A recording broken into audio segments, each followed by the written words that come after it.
হর মহাদেব, হর হর মহাদেব, হর হর মহাদেব। আজকে হচ্ছে সোমবারে তৃতীয় সোমবার। তৃতীয় সোমবারে পুজো আমার অলমোস্ট কমপ্লিট হয়ে গেছে। আর বাবা ভোলে বাবার পুজো না দিয়ে আমি কোনোদিন থাকতে পারি না, কারণ তাকে যে বড্ড ভালোবাসি, তাই না, ছোটোবেলা থেকে।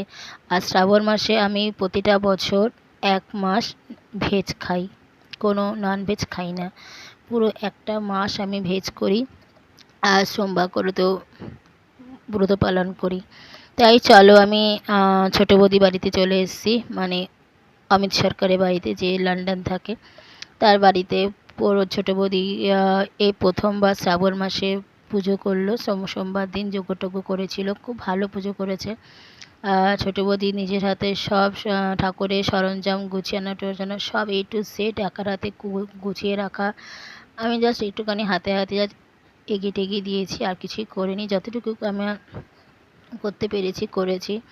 আর ভোলে বাবাকে এখন ছোটো বৌদি স্নান টান করাচ্ছে, দুধ, দই, ঘি, মধু, মানে পঞ্চামৃত দিয়ে যে স্নান করানো হয় বাবাকে, সেটা ছোটো বৌদি করাচ্ছে। আর ঠাকুরমশাই তো সামনেই ছিল, মানে আমাদের ফ্যামিলি ঠাকুরমশাই স্বপনদা খুব ভালো করে পুজো। স্বপনদা আমার ঘরে যত পুজো আছে সব স্বপনদাই করে। এখানে এখন করা হচ্ছে শিবের পুজো।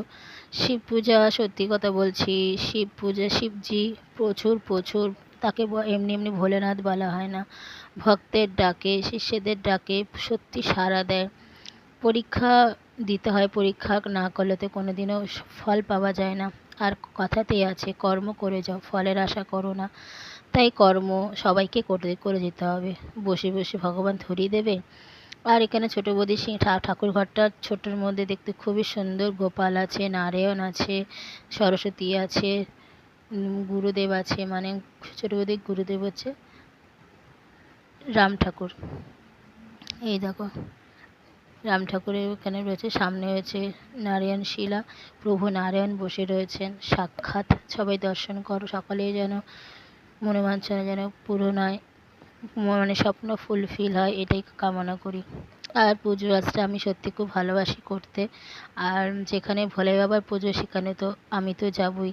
আর যজ্ঞের আরতি সবার নামে আমি করেছি, যজ্ঞ দারুণ হয়েছে।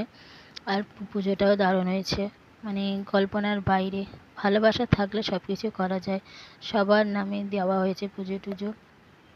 আর সত্যি কথা বলতে শিবজিকে প্রচুর ভালোবাসি। আর এদিকে ভোগ টোগ সব দেওয়া হয়ে গেছে। এখানে সব রকমের 5 রকমের ভোগ, মানে প্রসাদ, ফল আছে, মিষ্টান্ন আছে, দই আছে, সাবু, কলা, বাতাসা, নৈবেদ্য, যার